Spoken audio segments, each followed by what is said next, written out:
தீபம் உயிரை காப்பதும் உருகச் செய்வதும் நாக்கே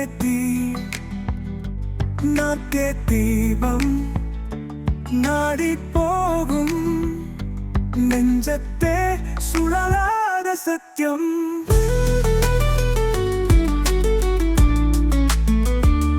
நல்லது பேசினால் நலம்தான் பெருகும், நஞ்சாய் பேசினால்